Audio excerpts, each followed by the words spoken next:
The BMW X7. When this large BMW SUV first came out, a lot of people, especially BMW fans, said it was going to fail and that it's a terrible idea. Well, guess what? They were all wrong. Oh, and for every keyboard warrior out there that says BMW's new design language with the giant grills is going to kill the brand, you're wrong as well because I see them everywhere. My name is Omar and this is the 2023 BMW X7 with a more controversial front end that's probably going to sell anyway and you're just going to have to get used to it.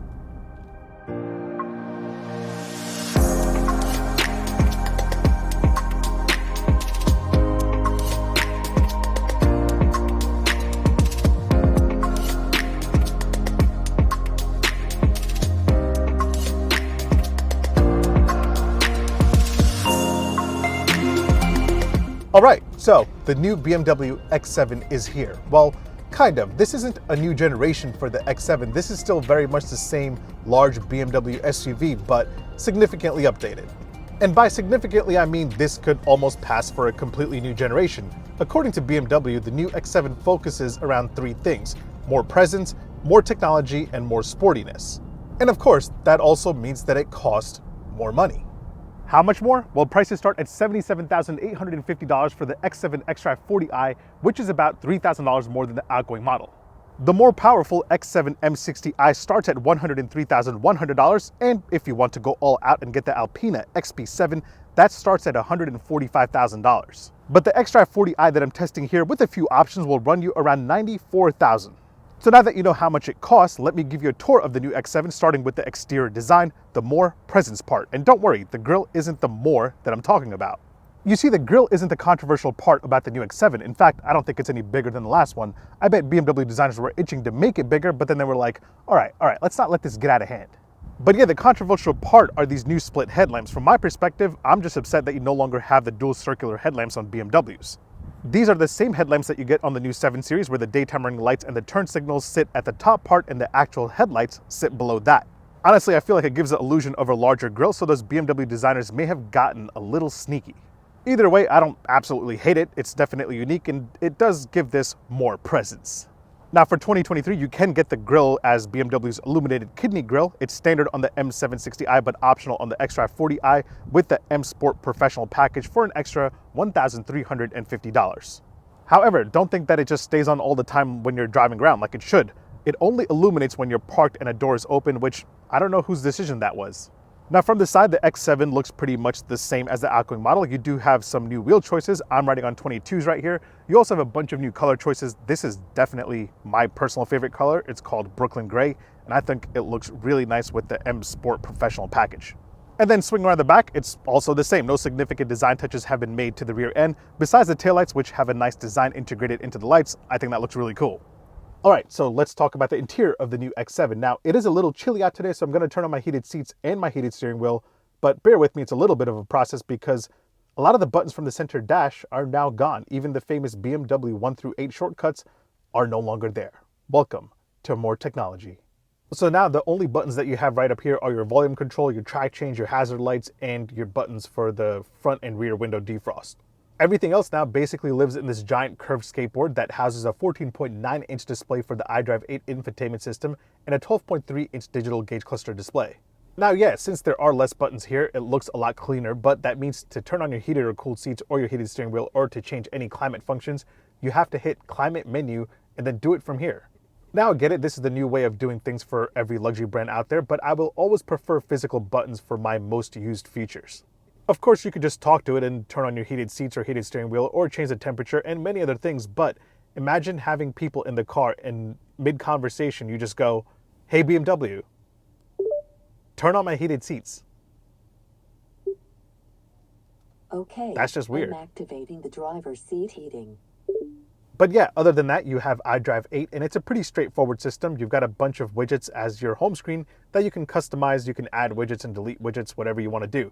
Of course, you also get wireless Apple CarPlay and wireless Android Auto. You also have BMW's native navigation system for the two people out there that still prefer that over using Google Maps or Waze through their smartphone connection. Now, in terms of my experience, I'll say that the iDrive 8 system has been pretty smooth and very responsive, and it's easy to use once you get the hang of it. There is a bit of a learning curve, but once you figure out where everything is, it's pretty straightforward. As for driver assist tech, you get all the assist that you'll need, including lane departure alert, blind spot monitoring, automatic high beams, park distance sensors. You can also get adaptive cruise control, lane change assist, and some other autonomous features. But guess what? Just like adjusting your climate controls through the infotainment screen, you have to go in there to adjust the distance for the adaptive cruise control. You used to be able to do that right from the steering wheel, but now you have to go into the infotainment and pick your distance that you want from the car in front of you. As for the camera game, you get a rear view camera as standard, but if you want a 360 surround view and that really cool 3D image view, you'll have to add on the park assistance package for an extra $900. And then you can sit there and circle around your BMW and feel really cool. Now that package will also give you backup assistant and will also let you park this giant X7 automatically. By the way, this full color heads-up display is actually standard and it's a really nice heads-up display.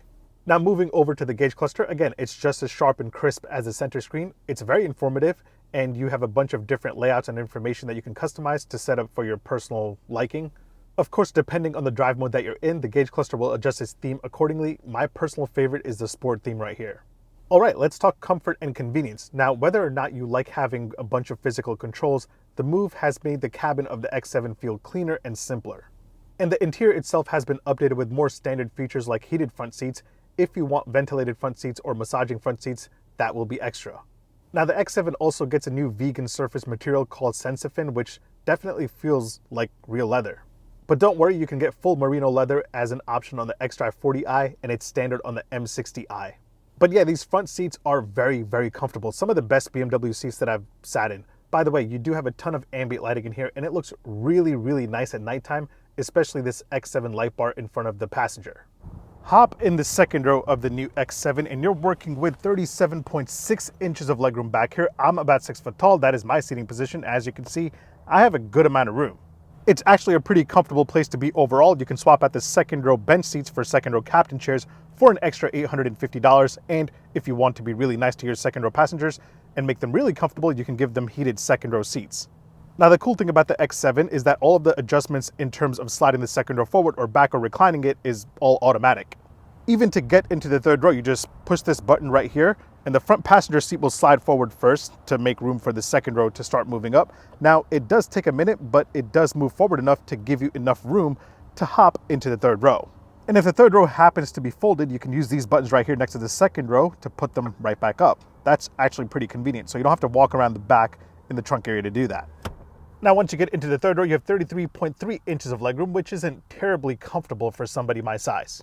It's also 3 inches smaller back here than the Escalade and the Navigator. However, if you add on the Climate Comfort package for an extra $1,600, not only will you get 5-zone climate control with 1 zone for the third row, but you'll also get heated third row seats, both things that you don't see that often in any 3-row SUV. Now let's quickly check out the cargo capacity. You still have a split gate, so that's pretty good. And once you get it open, you have a total of 12.8 cubic feet behind the third row, 48.6 cubic feet behind the second row, and with both rows down, you have 90.4 cubic feet. So it's pretty good. Now, of course, you could also make the second and third row dance from the cargo area, but you have 2 shortcuts here, one for max cargo, one for max seating capacity. You just hit it and all the seats will start folding up or folding down. That is actually very convenient, so you don't have to hold down the second and third row while you want to bring the seats up or put them down. All right, before we talk more sportiness and before I give you my opinion on how this drives, let me point out a few important daily ownership highlights that I'll have to show all of you. You have a total of 6 cup holders, 2 in the front right there, and then you have 2 right here in the second row in the center armrest right there, and 2 cup holders in the third row on each side. Here are the new keys for the new X7. You have panic, trunk, and unlock on the side, and this is to your lock button, and you can hit it 3 times to remote start it. Door close sound from the outside. And the inside, very solid. And they're soft closed doors, by the way. Charging game-wise, up front you have a wireless charger and a USB-A port and a USB-C port right here in the center armrest. Second row passengers are working with 2 USB-C ports right there. Third row passengers get a USB-C port on each side. And of course, let's do an indicator and horn sound test. Indicator first. Same old BMW indicator. Now for the horn sound. Very solid. Come on. All right, now for the more sportiness side of things. And if you haven't already, hit that like button and hit that subscribe button. It really helps support the channel so I can keep doing what I'm doing and bringing you the latest car reviews and maybe one day even buy an X7 as my family vehicle. So I'm driving the X7 xDrive 40i here, and for 2023, it gets an increase of 40 horsepower for a total of 375. Now, of course, if you want to go faster, you can spend more money and get the M60i, and that will give you a whopping 523 horsepower, which is exactly the same as the outgoing X7 M50i. That said, what's the difference in terms of overall ride and 0 to 60?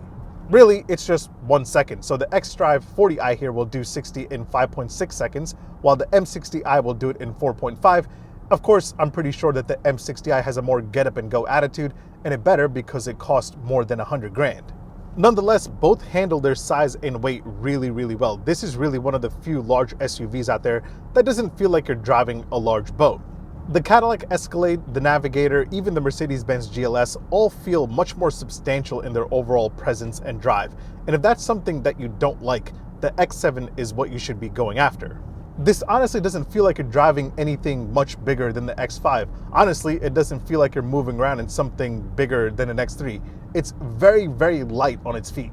Now, in terms of the suspension, the X7 does have a very, very comfortable ride quality. However, I feel like the Escalade and the Navigator handle bumps and imperfections a little bit better and sort of glide around. In this, you feel some, but nothing that will break your back. In comfort mode, you can cruise around town just fine. You can pop it in sport mode and hit the accelerator, and this thing takes off and it performs like you would expect a BMW to perform. But the highlight of the X7 isn't its performance, it's how well it handles its overall stature. In terms of fuel economy, you're averaging 22 miles per gallon combined here on the xDrive 40i, and after a few days of really driving this around all day, I'm averaging 21.8 miles a gallon, so it's not that bad at all. So, would I buy the X7? I certainly would if the Cadillac Escalade wasn't a thing. See, I'm a huge fan of the Cadillac Escalade, and that's my go-to large luxury SUV, but the X7 is also very compelling, mainly because of the way it drives. However, it isn't as big, the third row isn't as spacious, and even though this has more presence than the last X7, I think the Escalade just demands presence non-stop. Also, I don't think it's that much more spacious to justify buying over the X5. Unless you're really going to use a third row and really need the extra cargo space, the X5 will probably do just fine. Also, if you're not a fan of the whole touchscreen everything in here, you can still get the X5 with real buttons, so that's something to consider. But yeah, in my opinion, if you really want a large luxury SUV, the Americans do it just a little bit better than the Germans. But of course, if an overpowering and large luxury SUV is not something that you're looking for that will be hard to park in grocery store parking lots, the X7 is probably something that you would enjoy a little bit more. Now, all that said, I would love to grab an X7 M60i and race it against the Escalade V. That would be an interesting battle. Either way, thanks for watching. Make sure you hit like, make sure you hit subscribe. Make sure you follow me on Instagram and on TikTok. My handle is @OmarDrives. I'll catch you guys at the next one. Take care. Peace. By the way, I will say this, that this interior is outstanding. Better than an Escalade, better than the Navigator, better than anything America has to offer. Sorry to be unpatriotic, but those are just facts. This interior is really, really nice.